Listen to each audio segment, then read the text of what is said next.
اللہ سبحانہ تعالیٰ نے انسان کو پیدا کیا اور اس کو عقل دی.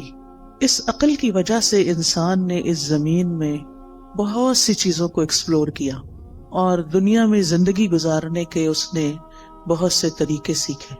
اس زندگی میں ہم بہت سے کام کرتے ہیں، بہت سی ہماری ضروریات ہیں، اور ان کو ہم پورا کرنے کے لیے طرح طرح کے طریقے آزماتے ہیں، اور ان میں جو بیسٹ پریکٹسز ہوتی ہیں ان کو اختیار کر لیتے ہیں. ہماری ضرورت ہے کھانا پینا، تو آپ دیکھیں کہ اس میں کتنی ورائٹی ہے اور کتنے طریقے ہیں. اور اب جو کہ دنیا سمٹ گئی ہے ٹیکنالوجی کی وجہ سے، تو لوگوں نے ایک دوسرے سے بھی بہت کچھ سیکھا، مشرق نے مغرب سے، مغرب نے مشرق سے.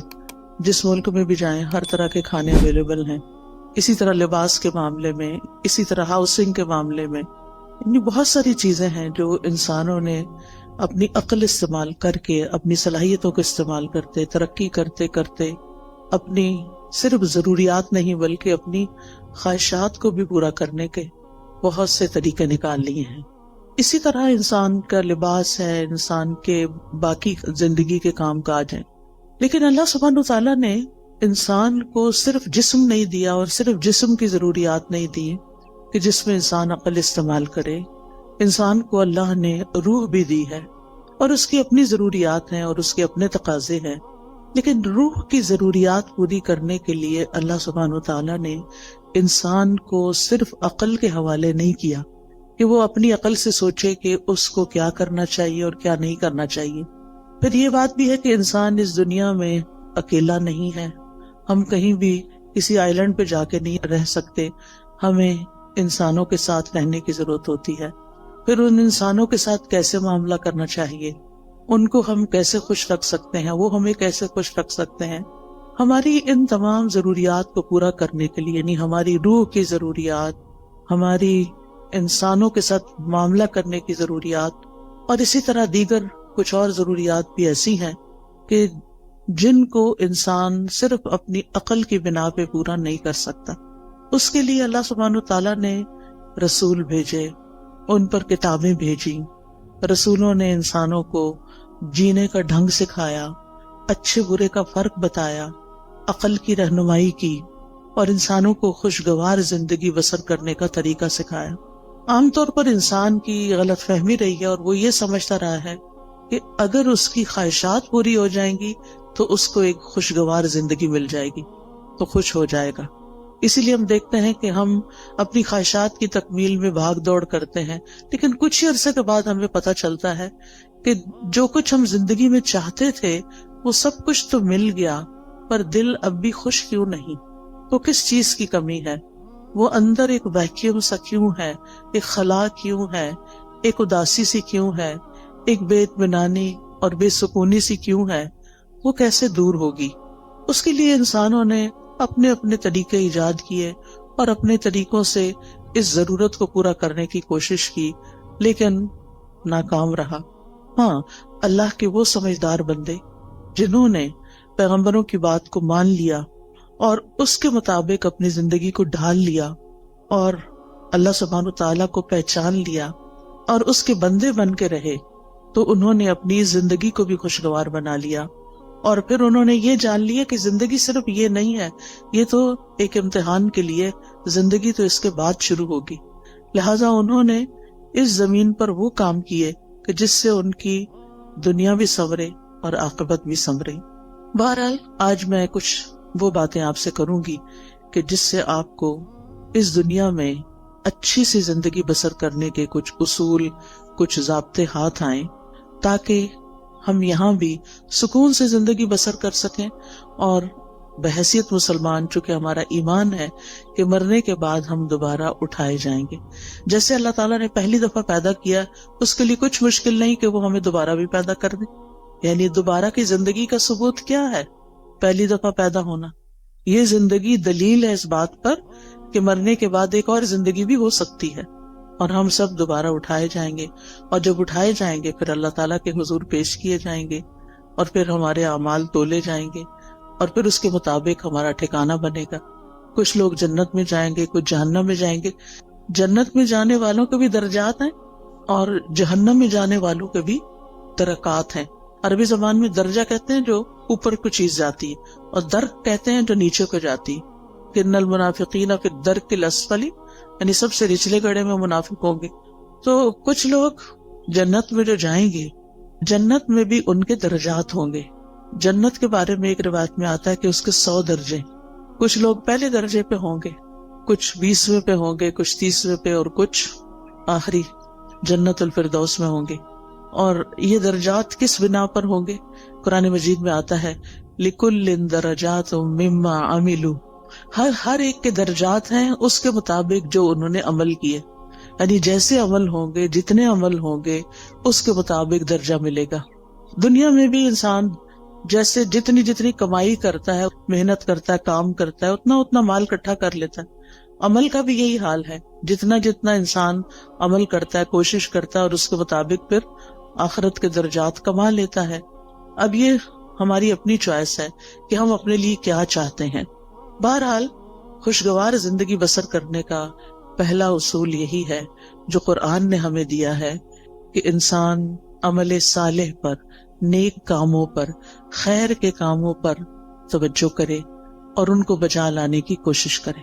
اس میں ہم سورۃ النحل میں دیکھتے ہیں، آیت نمبر 97 ہے، من عمل صالحا من ذکر او انثى وهو مؤمن فلنحيينه حیاتا طیبہ وَلَنَجْزِيَنَّهُمْ أَجْرَهُمْ بِأَحْسَنِ مَا كَانُوا يَعْمَلُونَ۔ جو کوئی نیک عمل کرے گا، جو بھی کوئی اچھا کام کرے گا، خواہ مرد ہو یا عورت ہو، شرط یہ کہ وہ مومن ہو، وَهُوَ مُؤْمِنٌ فَلَنُحْيِيَنَّهُ حَيَاةً طَيِّبَةً، تو ہم اس کو ضرور عمدہ زندگی بسر کروائیں گے۔ حیات طیبہ، یہ آخرت کی بات نہیں ہو رہی، یہ دنیا کی بات ہو رہی ہے کہ دنیا میں بھی اس کو ایک اچھی پیور لائف ملے گی، صاف ستھری زندگی ملے گی، اور اس کا تعلق انسان کے ظاہر سے بھی ہے اور انسان کے دل سے بھی ہے۔ اور پھر اس کے بعد وَلَنَجْزِيَنَّهُمْ أَجْرَهُمْ، ان کو ان کے اعمال کا بدلہ بھی ضرور دیں گے، بِأَحْسَنِ مَا كَانُوا يَعْمَلُونَ، اس بہترین طریقے پر جو وہ عمل کرتے تھے، یعنی جس کوالٹی کا، جس درجے کا وہ عمل کرتے ہوں گے، اسی درجے کے مطابق ان کو وہاں بدلہ بھی دیا جائے گا۔ اس لیے ہمارا فوکس اس بات پر ہونا چاہیے کہ ہم اپنی زندگی میں نیک اعمال کی طرف متوجہ ہوں، لیکن نیک اعمال سے پہلے ایمان ضروری ہوتا ہے، یعنی ہمیں اپنے ایمان پر کام کرنے کی ضرورت ہے۔ وہ مؤمن شرط ہے، اگر ایمان نہیں ہے تو آپ دیکھیں اچھے کام تو دنیا میں ہر کوئی کم کوئی زیادہ اچھے کام کرتا ہے، بلکہ بہت سے نان مسلم ایسے ہیں جو شاید مسلمانوں سے بھی زیادہ اچھے کام کر رہے ہوں، انسانیت کی بھلائی کے کام کر رہے ہوں، لیکن وہ فائدہ نہیں دیتے جب تک کہ وہ اللہ کے لیے نہ کیے جائیں اور اللہ پر ایمان لا کر نہ کیے جائیں۔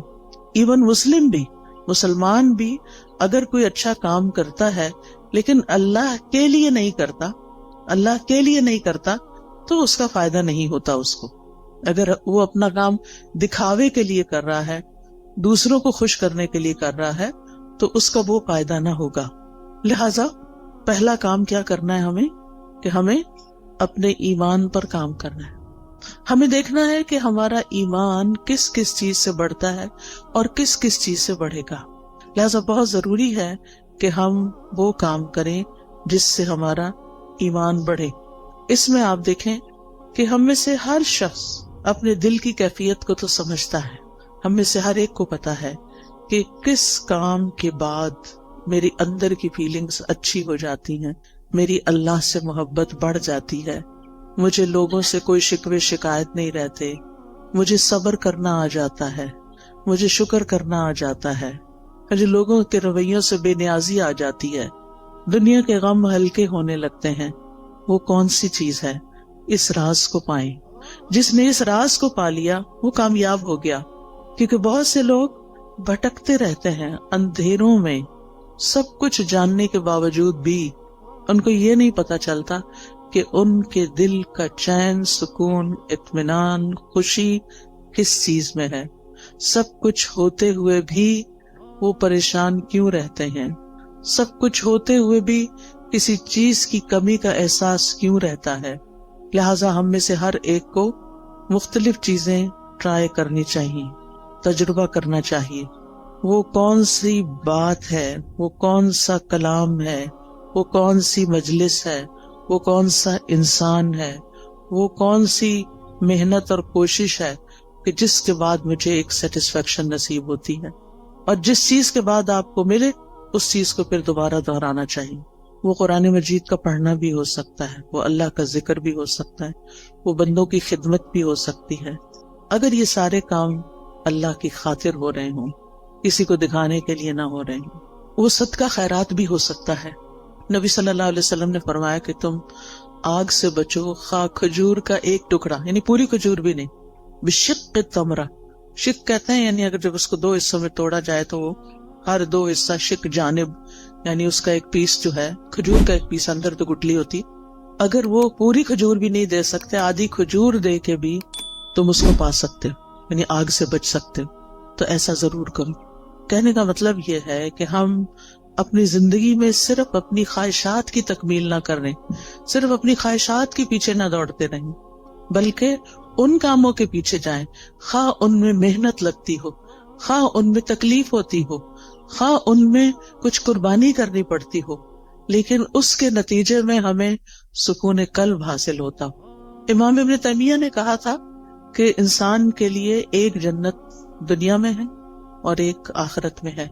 جو دنیا کی جنت میں داخل نہیں ہوا وہ آخرت کی جنت میں داخل نہیں ہو سکتا. وہ دنیا کی جنت کیا ہے؟ وہ دنیا کی جنت دل کا سکون ہے، دل کی راحت ہے، دل کی ٹھنڈک ہے، دل کا اطمینان ہے، دل کی خوشی ہے کہ جس سے انسان ہر طرح کے حالات میں ایک پرسکون انسان رہتا ہے. اس کے لیے ہر شخص کو خود محنت کرنا ہے، اور اصول میں نے آپ کو دے دیا کہ اس کی جو ہے وہ ایمان لا کر عمل صالح ہے، نیک عمل ہے. لیکن وہ نیک عمل کیا کیا ہے؟ ان کا علم حاصل کرنا ضروری ہے کہ کون کون سے کام اللہ تعالیٰ کو پسند ہیں. پھر اسی طرح آپ دیکھیے کہ دوسری چیز جو انسان کو خوشی دیتی ہے وہ انسانوں کے ساتھ احسان کا معاملہ ہے، چاہے زبان کے ساتھ چاہے کام کے ساتھ. یعنی جب آپ کسی کے ساتھ اچھا بول لیتے ہیں، صرف اس کے ساتھ نہیں جو آپ کے ساتھ اچھی طرح بات کرتا ہے، اس کے ساتھ بھی جو آپ سے اچھی طرح بات نہیں کرتا اور کبھی بھی نہیں کرتا. ہم میں سے ہر شخص کی زندگی میں کچھ لوگ ایسے ضرور ہوتے ہیں کہ ہم ان کے ساتھ اچھا کرتے بھی رہیں پھر بھی وہ ویسے ہی رہتے ہیں جیسے وہ ہوتے ہیں. لیکن ایسی جگہ پر جب انسان اپنی سیٹسفیکشن کے لیے اچھا کرتا ہے تو مزہ نہیں آتا، لیکن جب اللہ کے لیے کرتا ہے تو اس کا دل خوش ہو جاتا ہے کہ میں نے وہاں نیکی کی، میں نے اس کے ساتھ نیکی کی جس سے مجھے کوئی جواب نہیں ملنا. لہذا قولوا للناس حسنا، لوگوں سے جب بھی بات کریں، چاہے آپ کے ملازم ہوں، چاہے آپ کے رشتہ دار ہوں، چاہے آپ کہیں کام کرتے ہیں تو آپ کے کولیگز ہوں، چاہے آپ کہیں پڑھاتے ہیں تو آپ کے شاگرد ہوں، کوئی بھی ہو، بڑوں کے ساتھ پھر بھی انسان عزت کا اور احترام کا ایک معاملہ کرتا ہے، لیکن عموماً اپنے جیسوں کے ساتھ پھر ویسا ہی کرتا ہے جیسے اس کے ساتھ کیا جا رہا ہوتا ہے، اور اس کو ہم جسٹیفائی بھی کرتے ہیں. ہم یہ کہتے ہیں وہ بھی تو کرتا ہے نا، وہ بھی تو ایسے ہی کرتا ہے، ایسے کو تیسا ہی ہونا چاہیے. یہ اصول ہم نے خود بنا لیا، ایسے کو تیسا. یہ قرآن سے ٹکراتا ہے، ایسے کو تیسا نہیں. جو برا کرے ہمیں کیا تعلیم دی گئی ہے کہ ہم اس کے ساتھ اچھا کریں. ادفع باللتی ہی احسن، برائی کو اس طریقے سے دور کرو جو زیادہ اچھا طریقہ ہو. تو انسانوں کے ساتھ احسان بات کے ذریعے بھی، کوئی اچھی بات ان کو بتائیں، کوئی اچھا مشورہ دیں. اگر ان کو کوئی پریشانی ہے یا ان کو کسی بات میں کوئی مشکل پیش آئی ہوئی ہے تو ان کی اس مشکل کا حل تلاش کرنا. تو زبان کے ذریعے آپ کسی کو تسلی دے سکتے ہیں، کسی کا دل خوش کر سکتے ہیں، تو یہ احسان کا معاملہ ہے. اور دوسرا، عمل کے ساتھ، کام کے ساتھ، جن لوگوں کے ساتھ ہمارا دن رات کا انٹریکشن ہوتا ہے، ہمیں یہ معلوم ہوتا ہے کہ ان کی ضروریات کیا ہیں، ان کے وہ کون سے کام ہیں جو میں کر سکتی ہوں، میں کہاں ان کے کام آ سکتی ہوں. اور پھر جب آپ وہی کام کرتے ہیں تو آپ کو خاص خوشی نصیب ہوتی ہے. ایک خوشی انسان کو اپنی خواہشات کی تکمیل سے ہوتی ہے کہ جو لوگ آپ کو اچھے لگتے ہیں، آپ ان کے لیے کچھ کرتے ہیں تو آپ کو بہت اچھا فیل ہوتا ہے، تو وہ بھی ایک خوشی ہوتی ہے. لیکن وہ دراصل آپ اپنی خواہش پوری کر رہے ہوتے ہیں. لیکن ایک احسان وہ ہوتا ہے کہ آپ اللہ کی خاطر للہ، صرف اللہ کو راضی کرنے کے لیے، اور کسی بدلے اور کسی صلے کی کوئی توقع نہیں. انما نطعمکم لوجہ اللہ لا نرید منکم جزاء ولا شکورا. ہم تو تمہیں صرف اللہ کی خاطر کھلا رہے ہیں، ہم تم سے نہ کوئی بدلہ چاہتے ہیں، شکریہ بھی نہیں چاہتے، حتیٰ کہ ہم یہ بھی نہیں آپ پہ بوجھ ڈالتے کہ آپ ہمارے لیے دعا کریں. کیونکہ سلف صالحین کسی نیکی کے جواب میں دعا کا مطالبہ کرنے کو بھی بدلہ سمجھتے تھے. وہ کہتے تھے کہ کسی سے یہ مت کہو کہ میں نے آپ کے ساتھ یہ کیا ہے جو بس آپ مجھے اس کے بدلے میں دعا دے دیں. نہیں، وہ خود دے دے تو یہ اس کا احسان ہے اور اس کو دینی چاہیے. کیونکہ انسان بعض اوقات کسی کی نیکی کا، کسی کے احسان کا بدلہ اس شکل میں نہیں دے سکتا جو احسان اس نے ہم پہ کیا ہوتا ہے. ہاں، دو شکل میں ہم اس کو بدلہ دے سکتے ہیں. اس کی غیر موجودگی میں اس کی اتنی تعریف کریں کہ دل میں تسلی ہو جائے کہ ہم نے بدلہ دے دیا. یہ بدلہ دینے کا ایک طریقہ ہے. مثلاً کسی نے آپ کو پانی پلایا، اب وہ پلا کے تو کہیں چلا گیا، کوئی اجنبی تھا، راہ گزرتے ہوئے آپ سفر کر رہے تھے، آپ کو پیاس لگی، آپ نے کسی سے کہا کہ یہ پانی مجھے دے دو، اس نے دیا، وہ چلا، بات ختم. نہ آپ اس کو جانتے ہیں نہ وہ آپ کو جانتے. اب آپ بدلہ کہاں سے دیں گے اس کو؟ وہ تو ایک منٹ کے لیے ٹھہرا بھی نہیں کہ آپ سے شکریہ یا کوئی نذرانہ وصول کرے. اب آپ کی پیاس بجھی تو آپ کے دل سے دعا اٹھی. یہ آپ کا اپنا فرض بنتا ہے کہ آپ اس کے لیے کچھ کریں، اور بہترین چیز آپ کیا کر سکتے ہیں کہ اس کے لیے دعا دے سکتے ہیں، اور پھر اپنی منزل پہ پہنچ کے اس کی تعریف کر سکتے ہیں کہ ایسا اور ایسا شخص مجھے راستے میں ملا کہ جس کی یہ اور یہ خوبیاں تھیں. اور اگر کوئی کسی کو جانتا ہو تو اس وقت بھی. عام طور پر آپ دیکھیں کہ ہم اپنی مجلسوں میں جب بھی کسی کا ذکر کرتے ہیں عموماً نیگیٹو وے میں کرتے ہیں، اچھے انداز میں کم ہی کرتے ہیں اور کم ہی لوگوں کا کرتے ہیں. حتیٰ کہ اپنے والدین کے لیے بھی ہماری زبان سے اچھے الفاظ کم ہی نکلتے ہیں. ان سے بڑھ کے تو ہم پر کبھی کسی نے احسان نہیں کیا. ہم سب سوچیں کہ ہم سب اپنے والدین کا، ان کے تو کئی ایک حقوق ہے نا، ان میں سے ایک یہ ہے کہ ان کی زندگی میں بھی اور ان کے مرنے کے بعد بھی ان کو اچھے الفاظ سے یاد کیا جائے.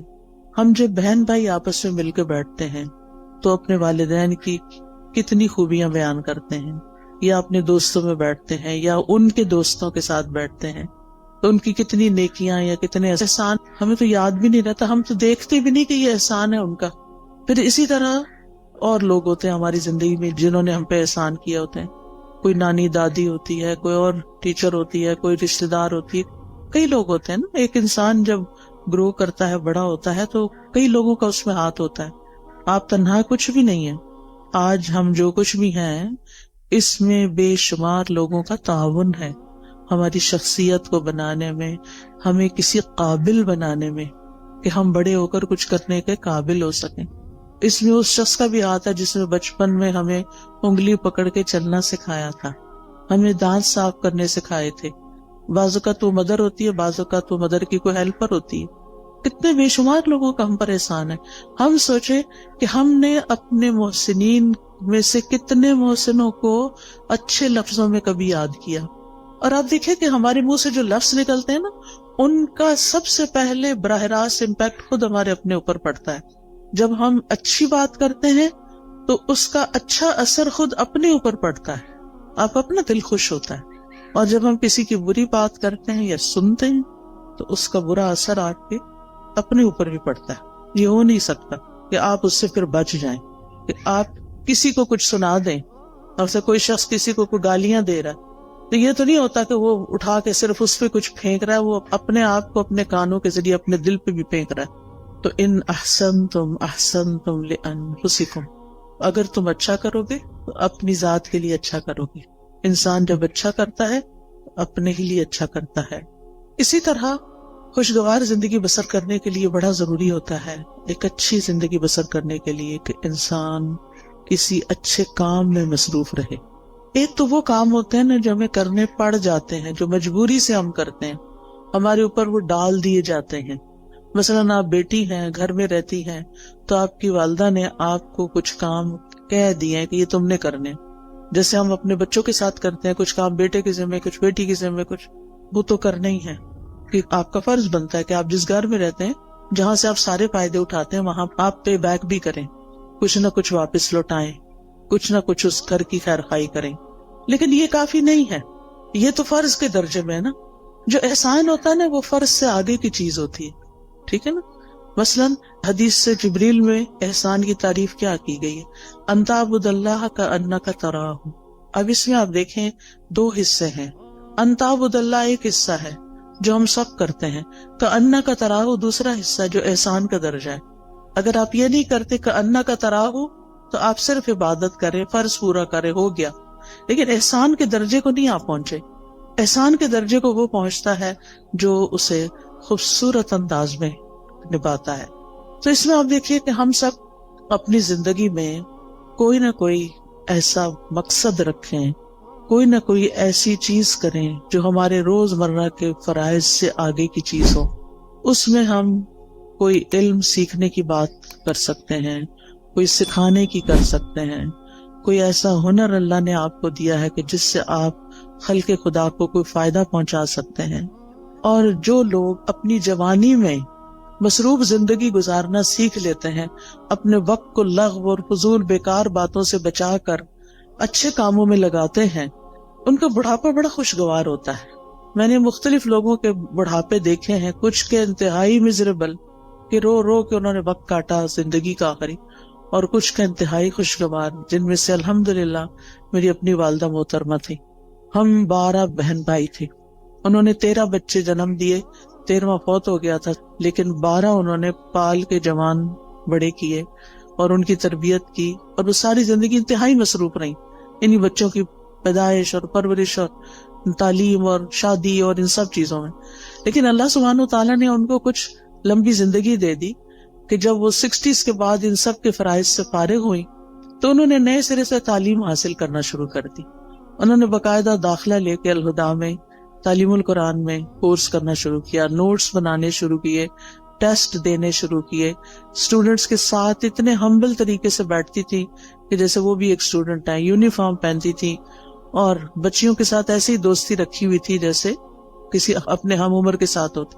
بے شمار بچیاں ان سے مشورے لیتی، کوئی کچھ بات کرتی، کوئی کچھ، یعنی سب کی وہ نانی اماں تھی. اور پھر ایک دفعہ کورس ختم ہوا، پھر دوبارہ شروع کر دیا، پھر تجوید کورس میں داخلہ لے لیا. تجوید کورس کے لیولز ہوتے ہیں، پھر وہ اگلے لیول میں لے لیے، حتیٰ کہ ایک تجوید کا لیول کا آفٹرنون میں 1 ویک کورس شروع ہوا، اس میں بھی داخلہ لے لی. اب وہ صبح 8 بجے سے آئی بھی ہوتی تھی اور پھر میرے گھر پہ آرام کرتی، اور پھر وہ شام کا کورس اٹینڈ کر کے 70s میں تھی جب ان کی وفات ہوئی، 78 ایئرس کی تھی وہ. اور اس کے باوجود وہ کسی دن اپنی کلاس مس نہیں کرتے. وہ بہن بھائیوں میں سے جو ملنے جاتا وہ کہتا آپ آرام کریں، آپ کیوں اپنے آپ کو تکلیف دیتے. لیکن وہ صبح سویرے وہ اپنے کام پہ پہنچی ہی ہوتی تھی.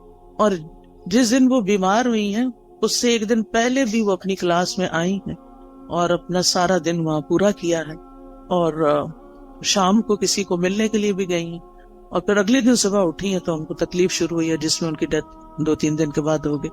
اور نہ ان کی زبان پہ کسی کا شکوہ، نہ کسی سے گلہ، نہ کسی سے کوئی توقع، کون میرے پاس آتا ہے اور کون نہیں. اور اگر ہم جاتے بھی تھے نا، جیسے بہن بھائی ماشاءاللہ ایک کے بعد ایک، تو تھوڑی دیر بات چیت کرتی تھی، وہ کہتے اچھا میری ذرا سورت رہتی ہے، ہر روز سورت بقرہ پوری پڑھنی. پھر آل عمران بھی شروع کر دی کہ جب پتا چلا کہ 2 سورتیں قیامت کے دن 2 بادلوں کی شکل میں ہوں. اور پھر اپنے ہاتھ سے ڈیلی الہدا میں صدقہ کرنا. الحمدللہ ان کے بعد بھی اب تک ہم نے وہ سلسلہ جاری رکھا ہوا ہے کہ جس طرح وہ خود آ کے ہر روز سیدھی جا کے صدقہ کرتی ہیں، بھیجتی کہ جا کے ڈال کے آئیں. تو الحمدللہ تو جو عادتیں انسان ڈال لیتا نا اپنے اندر کسی نہ کسی کام کی مصروفیت رکھنے کی. ٹھیک ہے اگر آپ کے اس وقت بچوں کی وجہ سے بہت مصروفیت ہے، آپ ریگولر 4 دن کا کورس جوائن نہیں کر سکتے، فل ٹائم نہیں کر سکتے، آپ ہفتے میں 1 دن کر لیں. آپ باقاعدہ طالب علم بنیں، آپ پڑھیں، سبق یاد کریں، ٹیسٹ کریں، تب آپ کو پتا چلے گا آپ کہاں کھڑے ہیں. اس پڑھنے میں اور صرف ایک لسنر کے طور پہ سن کے اٹھ کے بلا دینے میں بہت بڑا فرق ہے. جب آپ باقاعدہ طالب علم بنتے ہیں، اور طالب علم کے تو اجر ہی بہت بڑا ہے کہ جو شخص علم کے راستے پہ چلا وہ جنت کے راستے پہ چلا. تو چاہے ہفتہ وار کلاس لیں، چاہے ڈیلی لیں، چاہے صبح کی لیں، چاہے شام کی لیں، چاہے رات کی لیں، چاہے آن لائن لیں، یعنی کوئی طریقہ اپنے لیے ضرور سوچیں. یا پھر اگر آپ نے سب کچھ کر لیا اور آپ ون سے بھی وہ کرتے ہیں پھر بھی ٹائم ہے تو خدمت خلق، سوشل ورک کا کوئی نہ کوئی کام ضرور کریں. غریب لوگوں سے جا کے ملیں، کچی بستیوں میں جائیں، جو ان پڑھ لوگ ہیں ان کو پڑھائیں، جو ضرورت مند ہیں ان کی ضروریات پوری کریں. نہیں، آپ کے آس پاس بہت سے لوگوں کی آپ خدمت کر سکتے ہیں. تو جو کسی کے ساتھ احسان کا معاملہ کرتا ہے وہ احسان واپس اس پہ لوٹ کے آتا ہے، یعنی واپس آپ کی طرف ہی آئے گا. دنیا میں بھی آپ کو فائدہ دے گا، آپ کی زندگی خوشگوار ہو جائے گی، آپ کے غم دور ہو جائیں گے، اور آخرت میں تو فائدہ دے گا ہی دے گا. مسلمان کو جب قبر میں دفن کیا جاتا ہے، اور قبر کی تنہائی تو آپ کو پتہ ہے کوئی بھی ساتھ نہیں جاتا، اس وقت صرف عمل ساتھ جاتے ہیں. تو نماز اس کے سرانے کی طرف آ جاتی ہے، صدقہ خیرات اس کے، زکوٰۃ دائیں طرف آ جاتی ہے، روزہ بائیں طرف، اور صدقہ خیرات اور دیگر نیکیاں پاؤں کی طرف. لہٰذا کوئی بھی عذاب کسی طرف سے بھی آنے کا رستہ نہیں رہتا، اور وہ یہ چیزیں اس کو پروٹیکٹ کرتی ہیں. لیکن اگر ان میں ہی کمی ہو اور وہی ناقص ہو، پروٹیکشن والی ویک ہو، تو پھر کون بچانے آئے گا؟ وہاں تو رونا دھونا بھی کام نہیں آئے گا. لوگ مزے سے اپنے بستروں میں سوئے ہیں، اور قبر کا عذاب سہنے والا اندھیری کوٹڑی میں اکیلے مصیبت میں پڑا ہوا ہے، جس کا کوئی فریادی نہیں ہے، کوئی پوچھنے والا نہیں. تو ابھی ہمارے پاس ٹائم ہے، ابھی ہماری زندگی ہے، کیوں نہ ہم ایسے کام کریں کہ اس دنیا میں بھی جئیں تو اطمینان کے ساتھ جئیں، اور آگے بھی اطمینان کے ساتھ رہیں. پھر اسی طرح آپ دیکھیں کہ ایک اور چیز کا آپ خیال رکھیں کہ ماضی میں جو کچھ ہو چکا اس پر غمگین نہ رہا کریں، ریگریٹس نہ کیا کریں بہت، بس توبہ کر لیا کریں. جو ہو چکا سو ہو چکا، اب وہ ہاتھ سے نکل چکا ہے. اب ہمارا معاملہ اللہ تعالیٰ کے ساتھ ہے، اور وہ غفور الرحیم ہے، رحمان الرحیم ہے. لہٰذا اس سے ہم اچھا حسن ظن رکھتے ہیں کہ وہ ہمیں معاف کر دے گا. لہٰذا جتنی بھی غلطیاں جو جانتے ہیں جو نہیں جانتے، ان سب پر ہم توبہ کرتے رہیں، استغفار کرتے رہیں، لیکن غم نہ کریں.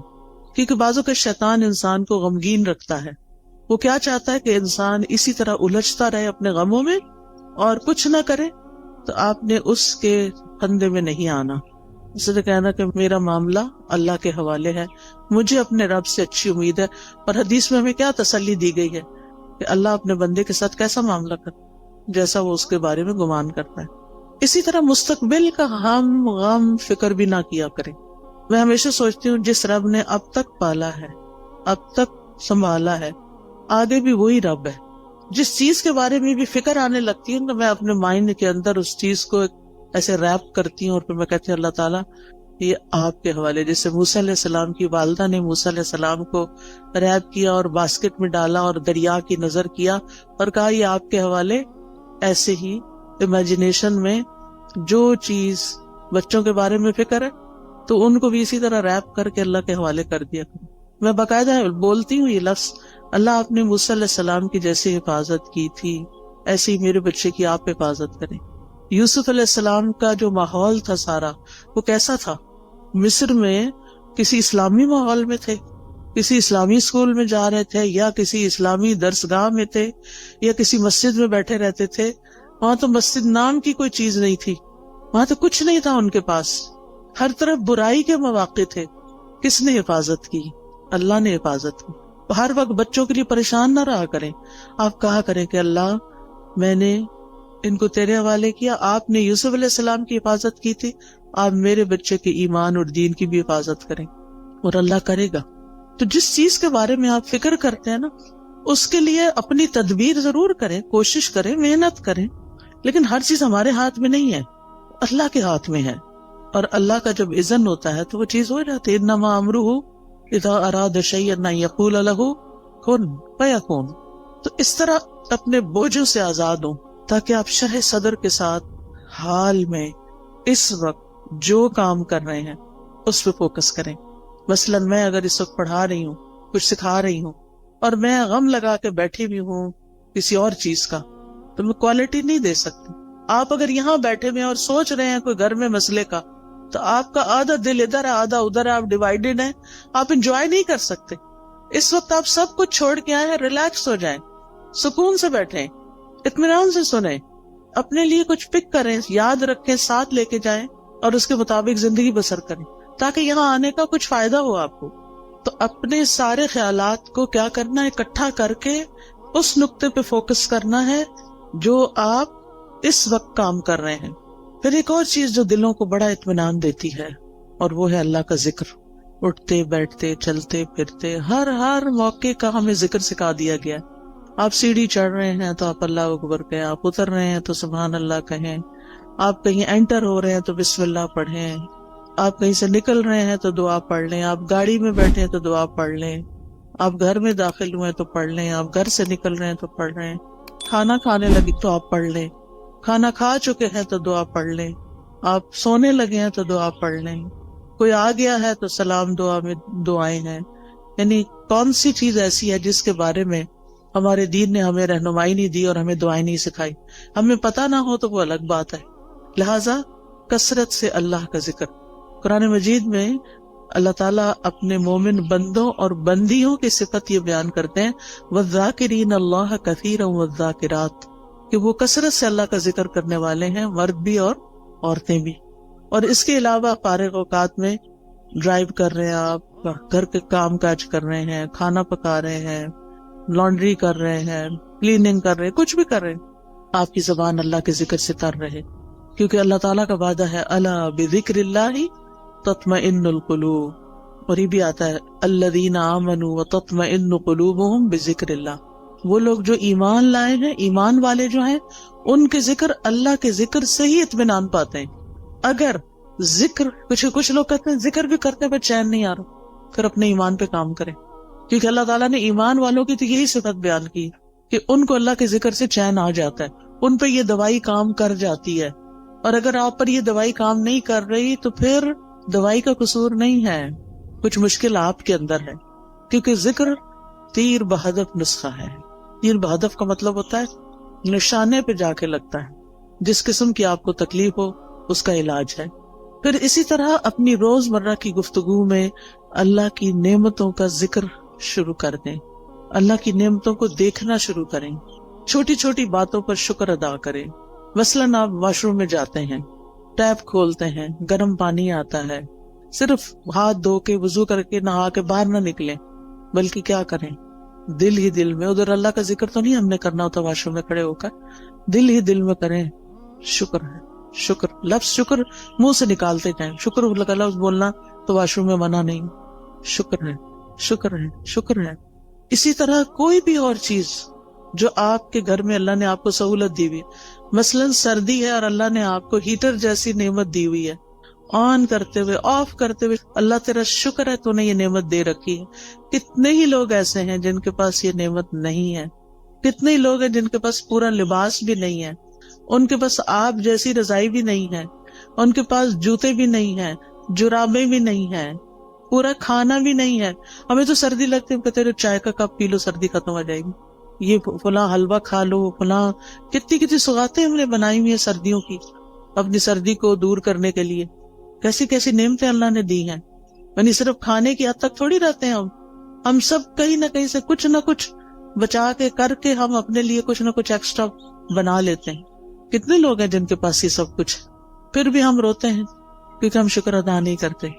آپ چل سکتے ہیں, آپ بول سکتے ہیں, آپ کو کوئی اچھی سی خوشبو آتی ہے, شکر, اللہ تیرا شکر. اللہ کی نعمتوں پر شکر ادا کرنا سیکھیں. اور لوگوں سے بھی بات کریں تو نعمتوں کا ذکر کریں, مسائل کا نہ ہر وقت کریں.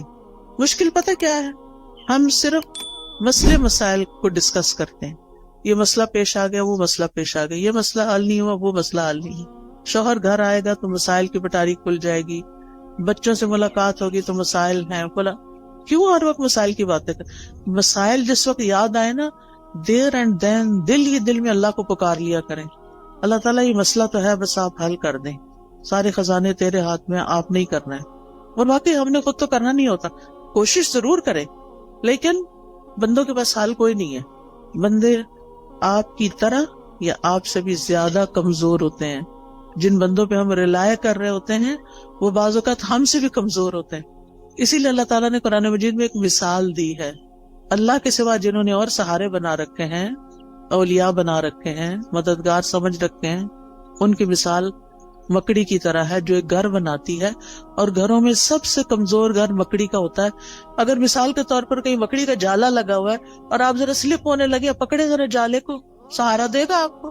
نہیں، کمزور ہے وہ جالا. کمزوروں کا سہارا چھوڑ کر سب سے طاقتور کا سہارا پکڑیں، اللہ پر توکل کریں، اللہ کا سہارا لیں، اللہ سے مدد مانگیں، اس پر یقین رکھیں. ہر چیز اس کے ہاتھ میں ہے. بیدہ الملک، ساری بادشاہت، ساری ملکیت اسی کی ہے. وہو علی کل شیء قدیر، اور وہ ہر چیز پر پوری قدرت رکھتا ہے. پھر آپ دیکھیں کہ جو چیزیں آپ کو پریشان کرتی ہیں نا، ان کی کسی وقت لسٹ بنا لیں. مجھے یہ بھی فکر ہے، مجھے یہ بھی فکر ہے، یعنی کیا کیا کیا کیا کیا کیا پریشان کرتا، کیا کیا غمگین کرتا. ہاتھ پہ ہاتھ رکھ کے نہیں بیٹھے رہیں، لسٹ بنائیں. کیا بادر کر رہا ہے، کیوں کر رہا ہے، اس مسئلے کا حل کیا ہے. ٹھیک ہے نا؟ تو ان مسائل کے حل کی کوشش بھی کرنی ہے. مسائل لکھ لینے، اس کا حل. پھر آپ دیکھیں کہ کن لوگوں کے پاس اتنی عقل سمجھ ہے کہ جو اس کو جان. مثلاً آپ بیمار ہوتے ہیں، کس کے پاس جاتے ہیں؟ یہ کس کے پاس جانا چاہیے؟ سب چپ بیٹھے، لگتا جاتے ہی نہیں ہے. ڈاکٹر کے پاس. ڈاکٹر شفا دیتا ہے؟ نہیں، تو پھر کیوں جاتے ہیں؟ ذریعہ بنتا ہے. ٹھیک ہے. اس کوشش کی وجہ سے جو ہم پر لازم کی گئی ہے کہ کوئی مسئلہ پیش آ جائے تو اس کو دور کرنے کے لیے کوشش کریں، یہ یقین رکھتے ہوئے کہ کوشش ہماری طرف سے اور شفا اللہ کی طرف سے. ہم جا رہے ہیں ڈاکٹر کے پاس، ڈاکٹر اپنے علم کی روشنی میں ہمیں مشورہ دے گا، دوائی دے گا، اس دوا میں شفا اللہ ڈالے گا. ایسے سوچا کریں. ٹھیک ہے. گیزر خراب ہو جائے تو کس کے پاس جاتے ہیں؟ پلمبر کے پاس. اسی طرح جس قسم کا کوئی مسئلہ پیش آتا ہے زندگی میں، اس کا حل کس کو اللہ نے سکھایا، کون ہو سکتا ہے، بس اس کے پاس جائیں. ہر ایک کے سامنے. یہ نہیں کہ دوست کا فون آیا تو اس کو کہانی سنا، آج گیزر خراب ہو گیا تھا، پھر ٹھنڈا پانی تھا، پھر یہ ہو گیا. وہ کتنا وقت اپنا بھی ضائع کر اس کو بھی بیزار کیا. وہ کیا کر سکتی ہے اپنے گھر میں بیٹھی ہوئی آپ کے گیزر کے لیے؟ ہاں، یہ ہو سکتا ہے. آپ کو نہیں پتا کسی اچھے پلمبر یا کسی اچھے کام کرنے والے، آپ اسے یہ کہہ سکتی، آج یہ مسئلہ پیش آیا ہے، تمہارے علم میں کوئی ہے جو یہ مسئلہ حل کر سکے؟ اگر ہے تو ٹھیک، ورنہ آگے چلو، کوئی اور بات کرو. ہم عقل کا ثبوت نہیں تھا. ہر بات ہر ایک سے نہیں کرنی ہوتی. ہم سمجھتے ہیں جو سامنے آ گیا، جو مل گیا، اس کو ہم اپنی کہانی سنا دیں گے کہ مسئلہ حل ہو جائے گا. ایسا نہیں ہوتا مسئلہ حل. پھر اگر وہ حل نہیں کرتا، یا ہم اگر اسے غلط توقع، غلطی ہماری، غلط توقع ہم نے رکھی، پھر اگر مسئلہ حل نہیں ہوا تو پھر ہمیں اس سے شکوہ ہو جاتا ہے، پھر ہم اس سے ناراض ہو جاتے ہیں. اس نے تو میرے لیے کچھ کیا ہی نہیں. بھئی وہ بیچارہ کر ہی نہیں سکتا تھا، غلطی تو آپ کی کہ آپ نے اس کو پکڑا. ٹھیک ہے. اور ویسے بھی جب تک مسئلہ حل نہیں ہوتا نا، تو اپنے آپ کو تسلی دینے کے لیے سوچا کریں کہ مجھ سے بھی زیادہ بہت سے لوگ ایسے ہیں جن کے اس سے بھی زیادہ مسائل ہیں. کوئی بیماری آ گئی، اللہ نہ کرے، اس میں آپ کیسے پرسکون رہ سکتے ہیں؟ ان سب کا سوچیں جو اس بیماری میں مبتلا ہے، بلکہ اس سے بھی ورس کنڈیشن ہے. تو آپ اللہ کا شکر ادا کرنے لگ جائیں کہ شکر ہے میں اس طرح کے مسئلے میں نہیں ہوں، اور اللہ نے مجھے وہ ساری سہولتیں دی ہیں کہ میرا علاج ہو سکتا ہے. کتنے لوگ ہیں جو اپنا علاج کرا سکتے ہیں، اور کتنے لوگ ہیں جن کو اچھے ڈاکٹرز مل سکتے ہیں. لہٰذا نعمتوں کا ذکر کرتے رہیں اور غموں کا ازالے کی کوشش میں لگے رہیں. پھر اسی طرح ماضی کے ایسے واقعات، ایسے حادثات جنہوں نے آپ کی زندگی کو، کچھ انسانوں کے ساتھ آپ کا معاملہ گڑبڑ ہوا، کچھ اور اس طرح کے گریوینسز ہیں، ان کو نا کہیں کھود کے زمین میں دفنا دے سب کو. وہ پنجابی میں کہتے ہیں نا، مٹی پاؤ. ان پہ لٹرلی مٹی ڈالیں. آپ نا اپنے امیجنیشن سے کام لیا کریں کہ آپ امیجنیشن میں گڑھا کھود رہے ہیں، اور پھر اس میں وہ سارا مسئلہ ڈال کے، اوپر مٹی ڈال کے دفن کر دیا اور بلا دیا، بس ختم. کوئی بات بھی کرے تو کہیں الماضی لا یذکر. عربی میں ایک محاورہ ہے، الماضی لا یذکر. ایک شخص کے بارے میں آتا ہے کہ اگر کوئی اس کو تکلیف دیتا یا کسی کے ساتھ اس کا کوئی ایسا معاملہ ہو جاتا، اور پھر وہ شخص شرمندہ ہو کے اس کے پاس آتا کہ مجھے معاف کر دو، میں نے فلاں وقت میں تمہارے ساتھ ایسا کیا، تو وہ یہی بولتا الماضی لا یذکر. ماضی کی باتیں نہیں دہراتے، جو ہو گیا ہو گیا، ذکر نہیں کروں. کہتے ہیں وہ فوت ہو گیا اور کسی کو خواب میں آیا کہ اللہ نے تمہارے ساتھ کیا معاملہ کیا، وہ کہتا کہ الماضی لا یذکر، میرے بھی پچھلے سارے گناہ معاف کر دیے. تو انسان ہے نا، انسانوں سے ہمیں تکلیف پہنچ جاتی ہے، لیکن ہم نے رہنا بھی ان کے ساتھ ہوتا. تو پچھلی باتوں کا نہ کھوتے کو ریتے رہا کریں اور دعا کیا کریں اللہ میرے ذہن سے نکال دے یہ باتیں. بعض اوقات یہ ہوتا ہے کہ شادی کے موقع پر کوئی مصائب ہو جاتا ہے، شوہر کی طرف سے ایسی تکلیف پہنچتی ہے یا کسی اور کی طرف سے یا کبھی بچوں کی طرف سے بھی، اور وہ ہرٹ کرتی ہے باقاعدہ. ان سب کو نکال دیں زندگی سے ایز اٹ ہوئی نہیں. پھر ایک بڑی خوبصورت دعا ہے نبی صلی اللہ علیہ وسلم کی جو زندگی کو خوبصورت بنانے کے لیے فائدہ مند ہے. اللہم اصلح لی دینی الذی هو عصمت امری واصلح لی دنیای التی فیہا معاشی واصلح لی آخرتی التی فیہا معادی واجعل الحیات زیادۃ لی فی کل خیر واجعل الموت راحۃ لی من کل شر. یہ دعا زبانی یاد کر لیں اور اس کو دن میں کم از کم ایک دفعہ تو ضرور پڑھا کریں. ساری چیزیں ٹھیک ہو جائیں گی. اس میں دین، دنیا، آخرت، ہر چیز کو ٹھیک کرنے کی بات ہے. پھر اسی طرح بعض اوقات انسان اپنے اوپر قابو نہیں پا سکتا، اپنے ہاتھوں مجبور ہوتا ہے، چاہے غصے کا وقت ہو، چاہے غم کا وقت ہو، چاہے خوشی کا وقت ہو. بعض اوقات ہم خوشی میں بھی آپ پہ سے باہر ہو رہے ہوتے ہیں. تو ایسی صورت میں اللہ تعالیٰ سے دعا کیا کریں اللہم رحمتک ارجو فلا تکلنی الی نفسی طرفۃ عین واصلح لی شأنی کلہ لا الہ الا انت. اے اللہ میں تیری رحمت کی امید رکھتی ہوں، تو مجھے میرے نفس کے حوالے ایک آگ جھپکنے کی دیر بھی نہ کرنا، ایک لمحے کے لیے بھی مجھے میرے نفس کے حوالے نہ کرنا، کیونکہ ان النفس لامارۃ بالسوء. یا تو نفس کسی برائی کی طرف لے جائے گا یا نفس کوئی بری بات یاد کر لے گا پچھلی اور اس سے پریشانی کڑی ہو جائے گی. تو لا الہ الا انت، اللہ الہ تو ہی میرا ہے. تو انشاءاللہ یہ دعائیں دل کو مضبوط کرتی ہیں، اور پھر جب دل مضبوط ہو جاتا ہے تو اللہ پہ توکل بڑھ جاتا ہے، اور جو اللہ پہ توکل کرتا ہے اللہ اس سے کافی ہو جاتا ہے. وَمَن يَتَوَكَّلْ عَلَى اللَّهِ فَهُوَ حَسْبُهُ. جو اللہ پہ توکل کرتا ہے اللہ اس کا کام بنا دیتا ہے. پھر اسی طرح یہ ہے کہ اپنی زندگی میں اچھے لوگوں کے حالات زندگی پڑھا کریں، صحابہ کے بارے میں، صحابیات کے بارے میں، نبی صلی اللہ علیہ وسلم کی سیرت، قصص القرآن، کیسے ان لوگوں نے صبر کیا، کیسے زندگیاں گزاری، نیک لوگوں کے حالات، علماء کے حالات، محدثین کے، مفسرین کے، فقہاء کے، جنہوں نے کچھ کام کیے ہیں زندگی میں. آپ کو اس سے بہت خوشی ملے گی. ایسی کتابیں ہیں. جب میں یہاں پڑھتی تھی تو بہت لائبریریاں تھیں. دیال سنگھ لائبریری تھی، آئی ڈونٹ نو ابھی ہے یا نہیں. پھر اسی طرح یہ کلب روڈ پہ لائبریری تھی، میں اس میں بھی جایا کرتی تھی، مال پہ جو کلب روڈ پہ لائبریری. پھر اسی طرح یونیورسٹیز کی لائبریری، کالجز کی لائبریریز اور جگہوں پہ لائبریری. تو آپ ایسی کتابیں لا کے بھی پڑھ کے واپس کر سکتے ہیں، ورنہ ہی کہ اب تو نیٹ پہ ہر چیز اویلیبل ہے. ایسے لیکچرز اردو اور انگلش میں موجود ہیں جو حیات صحابہ اور صحابیات اور علماء امت کے بارے میں، مسلم ہیروز کے بارے میں موجود ہیں، ان کو سنیں. اس سے یہ ہے کہ آپ کی زندگی صراط مستقیم پہ آئے گی، کیونکہ ہم ہر روز کہتے ہیں اہدنا الصراط المستقیم صراط الذین انعمت علیہم غیر المغضوب علیہم ولا الضالین. تو انشاءاللہ ان لوگوں کی زندگی میں آپ کو بڑی بڑی رہنمائیاں ملیں گی. پھر اسی طرح یہ ہے کہ زندگی میں اعتدال بڑا ضروری ہے. خوشی میں اعتدال، غم میں اعتدال، محبت میں اعتدال، نفرت میں اعتدال، ہر چیز میں توازن اور اعتدال. پھر اسی طرح لوگوں کے رحم و کرم پہ خود کو نہیں چھوڑنا کہ انہوں نے کچھ کہہ دیا تو آپ پریشان ہو گئے، انہوں نے کوئی تعریف کر دی تو آپ خوش ہو گئے. خوشی لوگوں میں نہیں ڈھونڈے، خوشی اپنے اندر ڈھونڈے. within yourself. آپ لوگوں کی مرضی پہ جینا نہ شروع کریں، اللہ کی مرضی پہ جئیں. اب لوگ ایسا لباس چاہتے ہیں تو ہم ویسے بن جائیں. کیوں بن جائیں؟ میرا رب تو کچھ اور چاہتا ہے، لوگ کچھ اور چاہتے ہیں. میں نے تو لوٹ کے رب کے پاس جانا ہے، میں کیوں لوگوں کو خوش کرتی رہوں؟ مجھے تو اپنے رب کو خوش کرنا ہے. اور اسی طرح تمام معاملوں میں.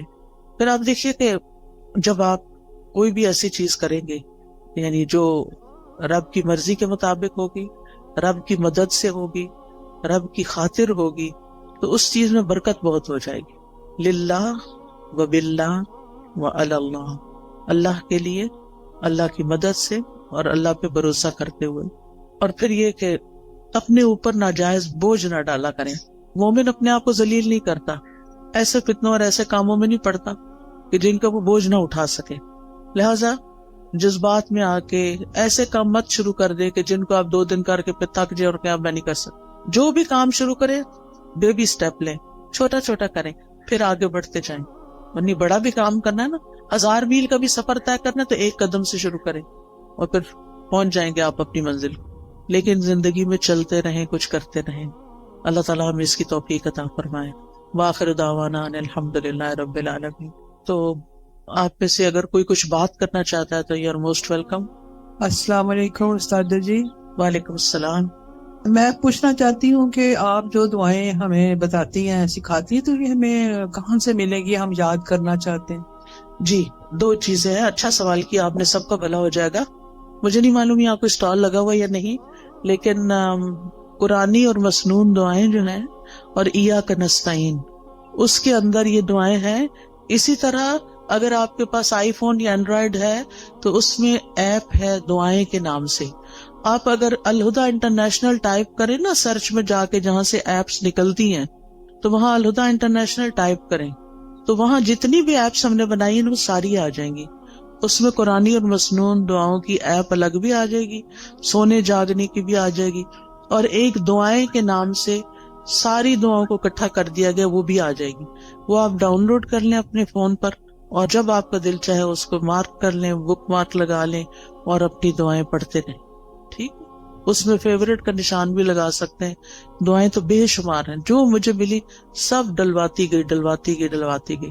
یعنی اس میں یہ کوشش کی کہ کوئی چیز رہے نہیں, جو علم میں آئے وہ رہے نہیں, وہ جمع ہو جائے بس, تاکہ سب کچھ اللہ سے مانگ لیں. خود تو آتا نہیں نا, تو جو رسول اللہ صلی اللہ علیہ وسلم نے مانگی یا نیک لوگوں نے مانگی, ہم بھی وہ مانگ لیں اپنے لیے. تو اس ایپ کو میں بہت انجوائے کرتی ہوں. بس ایسے اوپر کرتے جاؤ اور پڑھتے جاؤ اور دعائیں مانگتے جاؤ اور مانگتے جاؤ. عمرے کی صحیح ختم ہو جاتی ہے, وہ دعائیں ختم نہیں ہوتی. اتنی دعائیں ہیں اس میں الحمدللہ. تو وہ آپ ایپ ڈاؤن لوڈ کر لیجئے. ٹھیک ہے, اور کوئی؟ السلام علیکم. وعلیکم السلام. میرا ایک سوال ہے کہ ابھی آپ نے اچھے طریقے سے بتایا کہ ہماری پرابلمز ہیں, ہماری مشکلات ہیں, اور ان کو ہم نے ڈیل کیسے کرنا ہے. تو آپ گائیڈ کریں پلیز کہ اس وقت جو ہمارے یوتھ ہیں اور اسلام کی جو اس وقت شکل ہے دنیا میں, اس کو ہم کس طرح بہتر طور پہ کر سکتے ہیں, کیونکہ ہم سب مائیں ہیں, ہماری کوشش ہوتی ہے کہ ہم اپنے بچوں کو دین سے محبت اور دین کا جو ابھی آپ نے عقیدہ بتایا وہ ان میں آنا چاہیے. تو تھوڑا سا گائیڈ کریں پلیز, ہم کس طرح اپنے بچوں کو اس فتنوں کے آپ دور دیکھیں میں کہ بچوں کی تربیت کے لیے بہت ساری چیزیں ہیں, بہت سے میرے لیکچرز بھی اس پہ ہیں, لیکن ایک چیز یاد رکھیے, جو ان سے کروانا ہے وہ خود نمونہ پیش کریں.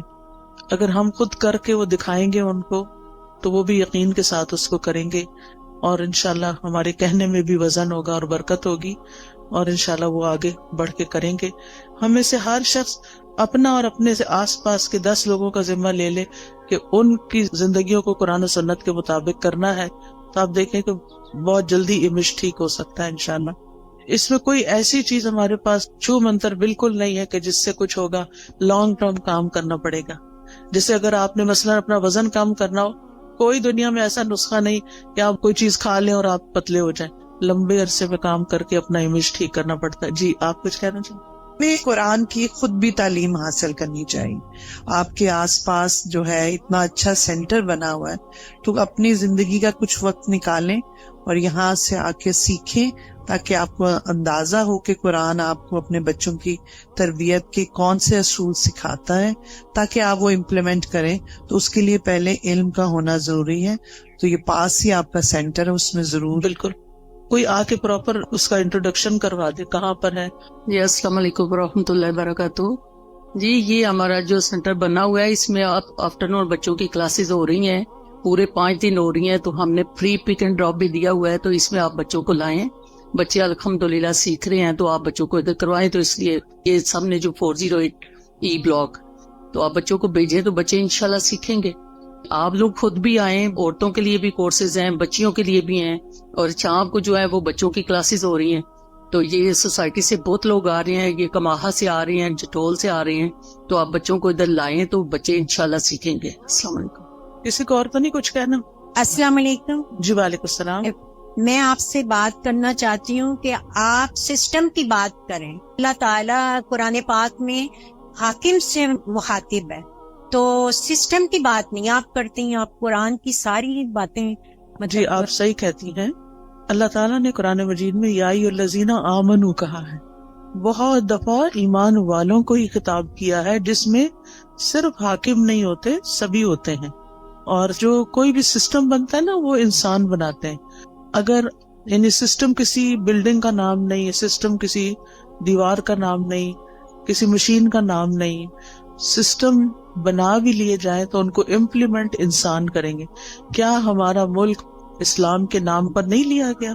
کیا ہمارے ملک کا آئین اسلامی نہیں ہے؟ کیا ہمارے ملک میں بہت سے قوانین اسلامی نہیں ہیں؟ لیکن جتنے ہیں, میں نہیں کہتی سارے, لیکن جتنے ہیں وہ بھی کیوں نہیں امپلیمنٹ ہو رہے؟ کیونکہ ایسے افراد نہیں ہیں. ہم سب کو افراد کی تیاری کی کوشش کرنی چاہیے, خود بھی صحیح ہوں اور افراد کو بھی تیار کریں تاکہ وہ اس سسٹم کو چلائیں. ٹھیک ہے, اور کوئی؟ السلام علیکم. وعلیکم السلام. میں اور میرے بچے آپ کا بہت فین ہے. آج مجھے بڑی خوشی ہو رہی ہے, میں نے آپ کو دیکھا ہے بائی فیس. جی, بات یہ ہے کہ ہم لوگ جب نماز پڑھتے ہیں تو مجھے یہ اکثر کنفیوژن ہوتی ہے کہ میں کئی دفعہ باقاعدہ بیٹھ کے میں دعا نہیں کر سکتی. اکثر ایسا ہوتا ہے. تو یہ ہاتھ باندھ کے دعا کرنا یہ بھی ایک بہت ثواب کا کام ہے. مجھے اکثر ایسے کام ہوتے ہیں کہ مجھے چلنا پھرنا پڑ جاتا ہے. تو اس میں کوئی مجھے فرق تو نہیں پڑتا, کیونکہ اللہ تعالیٰ کہتا ہے چلتے لیٹتے اٹھتے بیٹھتے آپ دعا کر سکتے. جی کر سکتے ہیں. تو نماز کے بعد کی اسپیشلی جو دعائیں, نماز کے بعد جو شخص مصلی پہ بیٹھ کے دعا کرتا ہے اس کا فائدہ بہت ہے. اللہ تعالیٰ فرشتہ مقرر کر دیتے ہیں جو اس بندے کے لیے جو مصلی پہ بیٹھ کے دعائیں کر رہا ہو یا ذکر کر رہا ہو, اس کو دعائیں دیتے ہیں. اللہم اغفر لہ, اللہم ارحمہ, اللہ اس کی بخشش فرما, اس پہ رحم فرما. لہٰذا اگر آپ نیچے نہیں بیٹھ سکتے آپ کرسی پہ وہیں بیٹھ جائیں, ٹھیک ہے, لیکن بیٹھ کے کریں. الا یہ کہ آپ کا کوئی ایسا کام ہے, آپ کو جلدی اٹھنا ہے, بچوں کا ناشتہ بنانا ہے, کوئی اور کام کرنا ہے, تو پھر دعائیں نہ چھوڑیں, ساتھ ساتھ بھی کر لیں. افضل یہ ہے کہ بیٹھ کے کریں. السلام علیکم استاذہ. وعلیکم السلام. استاذہ میں آپ کی جو جدہ سینٹر ہے اس میں ابلا ستارہ اور ابلا ہمنا کی طالبہ ہوں. ٹھیک ہے, مجھے بہت خوشی ہوئی آپ کو یہاں پر بھی دیکھ کے. جدہ میں میری آپ سے ملاقات ہو چکی ہے. ٹھیک ہے. جی, ابھی صدقہ جاریہ کی آپ بات کر رہی تھی, تو آپ کے لیے بھی خوشخبری ہے اور میرے لیے بھی الحمدللہ. میری بچیاں مسجد نبوی کی طالبہ ہیں اور آن لائن پڑھتی ہیں وہاں سے. تو آپ ابھی یہ اسمال سٹیپس کی بات کر رہی تھیں, تو میں I used to keep on playing the audio of Asma Huda in my home. الحمدللہ بچہ بھی حفظ کر چکا ہے اور بچیاں بھی کر رہی ہیں. تو جب یہ ان کو سنا رہی تھی وہاں کی ابلا کو مسجد نبوی کی, اینڈ شی آسکڈ کہ آپ نے اسما ہدا کا سنا ہوا ہے, تو مجھے اتنی خوشی ہوئی. آپ بھی ماں ہیں الحمدللہ, آپ کو بھی ان کی بشارت دنیا میں بھی اللہ تعالیٰ اچھے کام ان سے بھی لے. اور میری بچی کی بھی آواز سن کے انہوں نے کیا کہ یہ وہاں سے پڑھ کے آئی ہیں کہیں. الحمدللہ. جی, بس یہ چھوٹے چھوٹے سے سٹیپس اگر ہم آئے لیں گی تو بالکل کچھ نہ. نہیں, ہم جی بعض اوقات یہ سوچتے ہیں ہمارے پاس ریسورسز نہیں. الحمدللہ ہم ایسے دور میں پیدا ہوئے ہیں کہ ہمارے پاس آن لائن بہت سے ریسورسز موجود ہیں. کوئی بھی نہیں تو بھی ہم تنہا نہیں, بہت کچھ ہے ہم جس سے فائدہ اٹھا سکتے ہیں. السلام علیکم. وعلیکم السلام. ساتھ مجھے کوشچن کرنا ہے, جیسے آج کل بچوں کے ہم لوگ ریلیشنز کے لیے کوششیں کر رہے ہیں, بچوں کی چوائسیز ہوتی ہیں, بعض دفعہ فیملی پریشر ہوتا ہے کہ نہیں یہاں آپ کریں, تو اس میں ہم لوگ کو کیا کرنا چاہیے؟ بعض دفعہ ہوتا ہے ان کی چوائس میں ہم نکاح وغیرہ بھی کر دیتے ہیں, ہوتا ہے کہ چلو جائز طریقے سے آپ ایک دوسرے سے ریلیشن قائم رکھیں, بٹ گرلس کے جو ہوتے ہیں, لڑکیوں کے پیرنٹس وہ پسند نہیں کرتے کہ بچہ بچی زیادہ آپس میں ملیں, اور اس میں پھر وہی ہوتا ہے کہ پرابلمز ہو گئی, کچھ بھی ہو گیا, اور بچہ کی تھوڑے عرصے بعد پتہ چلتا ہے چوائس بدل گئی نکاح کے باوجود کہ جی مجھے یہاں نہیں کرنا, مجھے یہاں کرنا ہے. اس طرح کے ماحول کو کیسے بچوں کو ٹیکل کریں؟ اصل بات یہ ہے نا کہ دین سے دوری کی وجہ سے بہت سارے مسائل ہیں. اللہ کا تقوی نہیں ہے, اللہ کا خوف نہیں ہے, زندگی کو فن بنایا ہوا ہے. اللہ تعالیٰ سمجھ دے بس. جزاکم اللہ خیرن. چونکہ اب میں اس سے زیادہ آگے گئی تو آپ کی نماز لیٹ ہو جائے گی, آپ کو گھر پہنچ کے مغرب وقت پر پڑھنی چاہیے, کیونکہ ان الصلاۃ کانت علی المؤمنین کتابا موقوتا, نماز مومنوں پر وقت کی پابندی کے ساتھ فرض کی گئی ہے, تو اس کا